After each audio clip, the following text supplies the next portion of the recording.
राहुल गांधी का बड़ा बयान। अगर कांग्रेस अपना काम ठीक से करती तो कांग्रेस से मुख्यमंत्री काशीराम होते। लोकसभा में नेता प्रतिपक्ष राहुल गांधी शुक्रवार को उत्तर प्रदेश की राजधानी लखनऊ पहुंचे, जहां उन्होंने इंदिरा गांधी प्रतिष्ठान में काशीराम जयंती के अवसर पर आयोजित सामाजिक परिवर्तन दिवस कार्यक्रम को संबोधित किया। राहुल गांधी ने अपने भाषण में दलित राजनीति के पुरोधा काशीराम के प्रति सम्मान व्यक्त करते हुए कांग्रेस की अतीत की कमियों को स्वीकार किया और प्रधानमंत्री नरेंद्र मोदी व केंद्र सरकार पर तीखे हमले किए। राहुल गांधी ने एक बेहद चौंकाने वाला और ईमानदार बयान देते हुए कहा, काशीराम जी समाज में बराबरी की बातें करते थे और वह इसलिए सफल हुए क्योंकि कांग्रेस उस समय अपना काम पूरी तरह से नहीं कर सकी थी। उन्होंने आगे कहा कि यदि कांग्रेस ने दलितों और पिछड़ों के लिए सही ढंग से काम किया होता तो शायद काशीराम जी को अलग राह नहीं चुननी पड़ती। राहुल ने यह भी जोड़ा कि यदि जवाहरलाल नेहरू आज जीवित होते तो काशीराम जी कांग्रेस के ही मुख्यमंत्री होते। भाषण देने से पहले मैं सोच रहा था कि अंबेडकर जी शिक्षा की बात करते थे, संगठित होने की बात करते थे, और जब कांशीराम रात में उत्तर प्रदेश में घूमते थे वो पेन लिए घूमते थे और वो कहते थे कि पेन होता है, लिखाई इस साइड से होती है, शाही इस साइड में होती है, निब इस साइड होता है, ऊपर से कवर लग जाता है 15% का, वो कहते थे। और वो ये भी कहते थे कि पेन को ऐसे होना चाहिए कि समाज का फायदा 15% को मिले मगर 85% को भी मिलना चाहिए, उसमें शामिल वो भी होने चाहिए।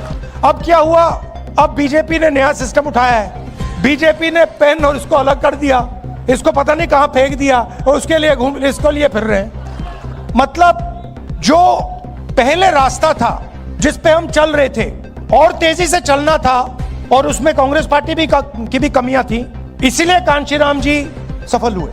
अगर कांग्रेस पार्टी अपना काम करती तो कांशीराम जी सक्सेस नहीं हो पाती। और मैंने किसी और से एक दिन कह दिया, पता नहीं सही कहा या गलत कहा, मगर अगर जवाहरलाल नेहरू जिंदा होते तो कांशीराम जी कांग्रेस के चीफ मिनिस्टर होते। मगर कहने का क्या मतलब है, राजनीति में दो तरीके के लोग होते हैं। एक कहता है कि मुझे ऐसा पेन चाहिए, दूसरा कहता है मुझे ऐसा पेन चाहिए। मतलब मुझे पेन ऐसा चाहिए कि सब लोगों को फायदा हो, समाज में कोई पीछे ना रहे, और अगर हिंदुस्तान में प्रगति हो रही है तो गरीब से गरीब बच्चा किसी भी वर्ग का हो, उस प्रगति में उसको शामिल होना चाहिए। अगर हम हिंदुस्तान को आज देखें, हमारी संस्थाएं को आप देखिए, किसको भी चुन लीजिए, जुडिशरी चुननी है उसको चुन लीजिए, मंत्रिमंडल देख लीजिए, ब्यूरोक्रेसी देख लीजिए, शिक्षा का सिस्टम देख लीजिए, कॉर्पोरेट इंडिया देख लीजिए, किसी एक को चुन लीजिए और थोड़ी सी गहराई में आप जाएंगे तो आपको दिखेगा 85% उसमें कहीं है ही नहीं। आप जाइए, आज घर जाएंगे आप, स्टॉक मार्केट का समय है, आप इंटरनेट पे जाइए और 500 सबसे बड़ी कंपनियों के नाम ले लीजिए और इंटरनेट पे जाके आप देखिए, उनके सीईओज का आप नाम निकाल लीजिए, उनके सीनियर मैनेजमेंट का आप नाम निकाल लीजिए, और आप देखिए वहां पे दलित, आदिवासी, पिछड़ा, अति पिछड़ा, माइनॉरिटी कितने हैं आप देख लीजिए, आपको कोई नहीं मिलेगा। हाँ, एक नहीं मिलेगा आपको। अदानी जी की कंपनी में जाइए, उनके सप्लायर्स की लिस्ट निकालिए, उनकी कंपनी को हजारों कंपनियां सप्लाई करती है, थोड़ी छोटी होती है, उनकी लिस्ट निकालिए, उनके सीईओ देख लीजिए, आपको वहां एक भी दलित नहीं मिलेगा, एक आदिवासी, एक पिछड़ा वर्ग, कोई नहीं मिलेगा।